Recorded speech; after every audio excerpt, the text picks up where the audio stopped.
We actually had a nice one come out today. If you guys saw that one, in the works, not officially booked. We'll start with that one, but you have number 4, Michael Chandler, taking on number 2, Justin Gaethje. This is a phenomenal fight. It definitely leaves a lot of question marks for me in the lightweight division, but I do love the fight. I would definitely have to give that one a 5. 5. That fight's a 5. Anytime Justin Gaethje's on there, I love Justin Gaethje. He's one of my favorite fighters to watch. 5 just for that. I will say, though, I'm a little worried. I think Michael Chandler, listen, I talked so much shit about Michael Chandler. Like he was probably the one fighter that I talked the most shit about. I thought for sure Dan Hooker was going to destroy him.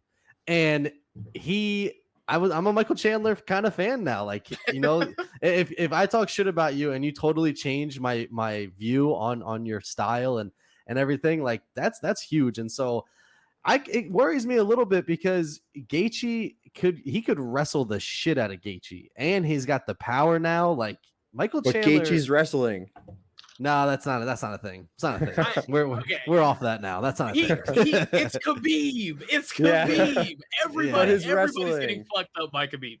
Khabib could go up against the Olympic gold medalist right now. Like he could go up against what's his name, Jordan Burroughs, and I'd take him in a grappling match 9 times out of 10. Khabib is he's an anomaly. This is definitely a 5 for me. I mean, Justin Gaethje is violence incarnate. I mean, dude is crazy. And like you said, like I was shit talking Michael Chandler a lot too. I think I was just like, this short steroid fuck coming over from Bellator is not gonna be able to pass a drug test for USADA or do any of this shit, you know. And then he goes out there and sparks one of my favorite fighters. I was like, okay, well, I guess I got to be a little bit of a fan now. I got to eat my words. Super excited for this. Justin Gaethje's pure violence. Michael Chandler's going to bring the action. I mean, for the lightweight division, I really don't care what happens. I just want to see them all fight each other, you know? Yeah, they should just do like literally one card, all lightweights. That would be it'd be a phenomenal card. Seriously, it would. Yeah, there's no bad fight there. None. Everything's fun until Khabib gets involved. As great as Khabib is, but he's just that much better, I think, than everyone. That is just like, I mean, I don't know why Dana wants him to stay. You have a lightweight tournament right now that would be blockbuster if you just allow him to go, you know? But we'll see. Does it end in a backflip, this fight? Justin Gaethje, Michael Chandler. Yeah, I think end in a backflip though. I think the betting line would be that's a minus 1,000. Someone's backflipping off the cage. 100%. Someone's going to sleep. I don't know who, but someone's going to sleep. Well, let me not say that because every time we say that shit, some surreal god or Derek Lewis,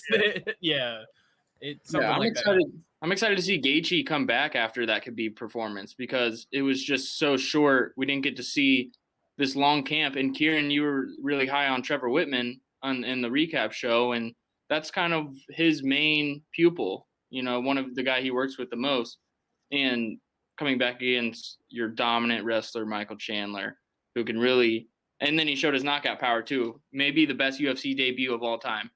And he's coming against Mr. Violence, Mr. Knees, Mr. Mean. I'm terrified at watching the fireworks. That's what's going to happen when they meet in the middle because this is one of my favorite matchups you could make at lightweight. Gaethje, Chandler, and then – you know, you really can't do anything wrong at the top. But if this was one of the matchups I had the choice of, I would have made this one. This is the one I would have made. And I think it paves the way for Conor Dustin's obviously going to happen now. Oh, but then that leaves out Oliveira. Oliveira's the odd man out in that situation. Which we all knew that was going to happen.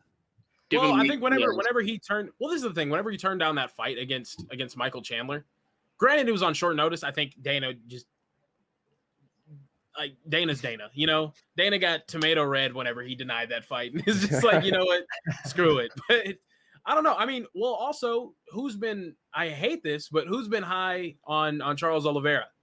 Nate Diaz. Nate Diaz has been high on Charles Oliveira as well. Like he said him or Dustin Poirier are the people that he wants to fight. But that's a waste of a fight.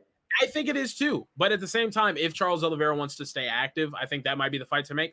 Or but he'd have to go to 170 because Nate said he's not fighting 155, right? Or hey, maybe Dana actually did convince Khabib to come back, and you might see a Charles Oliveira versus Khabib, which will just be another Khabib victim. Man. Which is the only guy that he hasn't. That's the only guy he hasn't he fought. hasn't beat.